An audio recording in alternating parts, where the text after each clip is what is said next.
जय श्री कृष्ण दोस्तों, ऐसे ही वीडियो देखने के लिए हमारे चैनल को अभी सब्सक्राइब कर ले। महाभारत युद्ध के समय जब अर्जुन अपने सामने अपने परिवार को शत्रु की तरह देखकर घबरा जाते हैं, तब श्री कृष्ण ने उन्हें कर्म और धर्म पर ज्ञान दिया, जिसे हम और आप भागवत गीता के नाम से जानते हैं। कर्म पर गीता के श्लोक। एक, कर्म पर गीता का पहला श्लोक। कर्मण्येवाधिकारस्ते मा फलेषु कदाचन मां कर्मफल हेतुर्भूर्मा ते संगोस्त्व कर्मणि। अर्थ, ये वो श्लोक है जो आज भी लोगों को प्रेरित करने की क्षमता रखता है। इस श्लोक में श्री कृष्ण कहते हैं, हे कौन्तेय, तुम्हारा अधिकार सिर्फ इतना है कि तुम अपना कर्म करो, उसके फल पर तुम्हारा अधिकार नहीं है। तुम्हें तुम्हारे कर्म का क्या फल देना है, ये मेरे इच्छा पर निर्भर है। तुम्हें फल देना मेरा अधिकार है, इसलिए जिस चीज पर तुम्हारा अधिकार ही नहीं है, उसके बारे में सोचने की जरूरत नहीं है।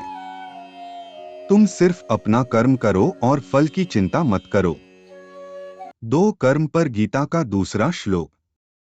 हतो वा प्राप्यसि स्वर्गम जित्वा वा भोक्ष्यसे महिम तस्मात् उत्तिष्ठ कौन्तेय युद्धाय कृत निश्चय। अर्थ, इस श्लोक में श्री कृष्ण अर्जुन को समझा रहे हैं कि तुम अपना कर्म करो। इस युद्ध में यदि तुम युद्ध करते करते वीरगति को प्राप्त हुए तो तुम्हें अपने कर्म को करने के परिणाम स्वरूप स्वर्ग प्राप्त होगा, और यदि तुम इस युद्ध में कौरवों से जीत हासिल करते हो तो तुम इस धरती में सुख और राज्य हासिल करोगे। हे कौन्तेय, उठो और संकल्प लेकर निश्चय होकर अपनी पूरी ताकत से युद्ध करो। आजकल के जीवन में इसे देखा जाए तो कृष्ण समझा रहे हैं कि व्यक्ति का कर्म करना कितना जरूरी है। कर्म करने पर ही व्यक्ति को सफलता प्राप्त होती है। यदि व्यक्ति अपनी पूरी ताकत के साथ और पूरी शिद्दत से अपनी मंजिल पाने के लिए कर्म करता है, वो निश्चय ही अपने विजयी होगा। 3, कर्म पर गीता का तीसरा श्लोक। न ही कश्चित् क्षणमपि जातु तिष्ठत्य कर्मकृत कार्यते ह्यवशः कर्म सर्वः प्रकृतिजैर्गुणैः। अर्थ, इस श्लोक में बताया जा रहा है कि इस धरती पर ऐसा कोई नहीं जो हर पल कोई न कोई कर्म न कर रहा हो। प्रकृति तीनों गुणों के आधार पर प्राणी को अपना कर्म करने के लिए विवश करती है। आज कुछ लोग ये मानते हैं कि कर्म करने का अर्थ है सिर्फ व्यापार या नौकरी वाला कर्म, न कि रोजमर्रा के काम जैसे खाना, पीना, सोना, जागना, सोचना आदि। इसलिए जब लोग अपना व्यापार या नौकरी छोड़ देते हैं तो उन्हें लगता है वो अब कोई कर्म नहीं कर रहे। श्री कृष्ण कहते हैं कि व्यक्ति अपने मन, अपने शरीर और अपनी वाणी से जो भी कहे या करें वो सब कर्म के समान ही हैं। 4, कर्म पर गीता का चौथा श्लोक। Bhagavad Gita karma quotes in Hindi. न कर्मणाम नारंभान्नैष कर्म्य पुरुषोषुते न च संन्यसनादेव सिद्धिं समधिगच्छति।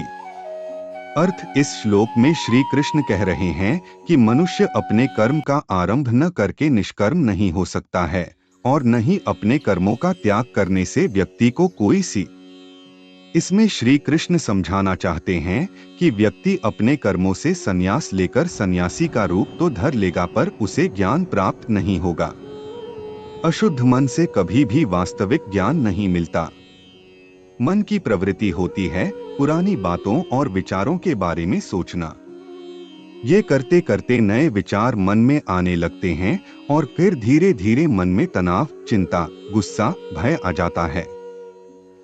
वो सांसारिक भवसागर से भौतिक रूप से संन्यास लेता है, परंतु उसके अंतःकरण में शुद्धता नहीं होती है और वो वास्तविक ज्ञान नहीं प्राप्त कर सकता है। सांख्य योग और कर्म योग दोनों के लिए ज्ञान और कर्म दोनों जरूरी हैं। 5, कर्म पर गीता का 5वां श्लोक। कर्मेंद्रियाणि संयमय य आस्ते मनसा स्मरन् इंद्रियार्थान विमूढ़ात्मा मिथ्याचारः स उच्यते।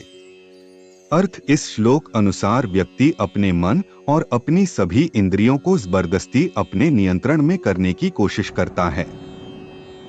उसे लगता है उसकी इंद्रियां उसके बस में हैं, लेकिन वास्तव में उसका मन सभी पुरानी बातों के बारे में सोचता रहा है।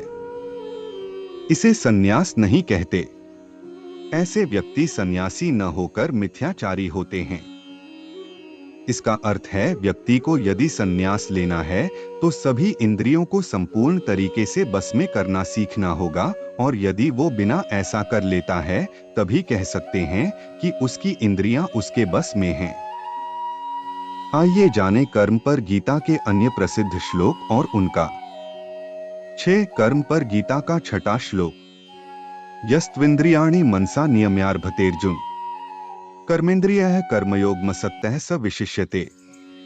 अर्थ इस श्लोक में श्री कृष्ण कह रहे हैं कि हे अर्जुन, जो व्यक्ति मन से अपनी सभी इंद्रियों पर नियंत्रण रखने में कामयाब होता है और जो बिना किसी आसक्ति के सभी कर्मेंद्रियों से कर्म करता है, वो ही वास्तव में श्रेष्ठ है।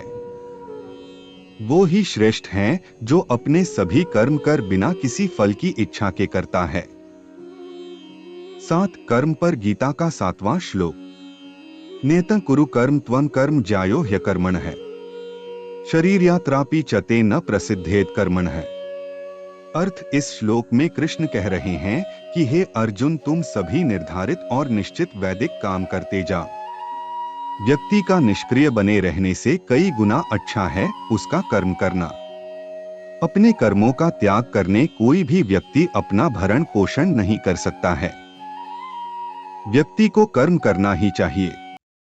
व्यक्ति यदि सोचे कि वो बिना काम करे रह सकता है तो ऐसा नहीं है, क्योंकि उसे जिंदा रहने के लिए और अपना पेट पालने के लिए कर्म करना ही होगा।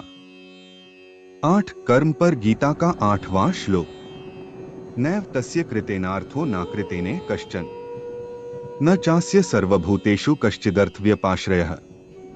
अर्थ इस श्लोक में कृष्णा कह रहे हैं कि जो व्यक्ति भगवान की सेवा में लीन है और अपनी आध्यात्मिक क्रियाओं जैसे पूजा, ध्यान, गुरु सेवा और कीर्तन में व्यस्त हैं, उनके लिए कर्म करने का और कर्म न करने का कोई प्रयोजन नहीं होता है। ये लोग अपनी आवश्यकताओं के लिए किसी भी निर्भर नहीं होते हैं। इन लोगों के लिए वर्णाश्रम धर्म के अंतर्गत आने वाले कर्तव्यों और कर्म का पालन करना जरूरी नहीं होता है। जो व्यक्ति अपना मन भगवान के चरणों में लगा लेता है, उसके लिए काम करना सिर्फ उसका कर्म है। फल क्या होगा, मिलेगा या नहीं, इस सब से उनको कोई मतलब नहीं होता है। 9 कर्म पर गीता का 9वां श्लोक। तस्मात् सक्तः सत्तं कार्यं कर्म समाचर असक्तो ह्याचरण कर्म परमाप्नोति पुरुषः। अर्थ इस श्लोक में कृष्ण समझा रहे हैं, आसक्ति और मोह के बिना कर्तव्य और कर्मों को करते रहे।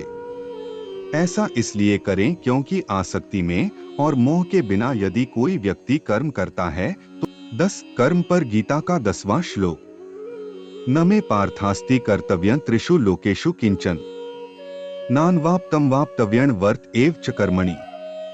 अर्थ अर्जुन, हे पार्थ, समस्त तीनों लोकों में मेरे लिए कोई कर्म निश्चित नहीं है। नहीं मुझे किसी पदार्थ का अभाव है और नहीं मुझ में कुछ पाने की अपेक्षा है, फिर भी मैं निश्चित कर्म करता हूँ। 11 कर्म पर गीता का 11वां श्लोक। यदि ह्यः न वर्तेय जातु कर्मण्यन्द्रितः मम वर्तमानुवर्तन्ते मनुष्याः पार्थ सर्वशः। अर्थ इस श्लोक के जरिए श्री कृष्ण कह रहे हैं, हे अर्जुन, यदि मैं अपने कर्म करना छोड़ दूं तो कदाचित बहुत हानि होगी, क्योंकि मेरे मार्ग का अनुसरण करके ही मनुष्य कर्म करते हैं। यदि मैं अपने कर्म करना छोड़ दूं तो सभी नष्ट और भ्रष्ट हो जाएंगे। 12 कर्म पर गीता का 12वां श्लोक। न बुद्धिभेदम जनेद ज्ञाना कर्म संगिना जोषेत सर्व कर्माणि विद्वान युक्तः समाचरन्। अर्थ इस श्लोक में श्री कृष्ण कहना चाहते हैं कि ज्ञानी पुरुष अपने कर्मों से उन आसक्ति वाले अज्ञानी लोगों के मन और बुद्धि में भ्रम पैदा न करें, बल्कि भक्ति से युक्त होकर कर्म करें और आसक्ति वाले लोग से भी वैसे ही कर्म करवाएं। जो महापुरुष हैं, उन्हें चाहिए वो ऐसे कर्म करें कि लोग उनसे प्रेरित होकर उनके जैसे ही सत्कर्म करें।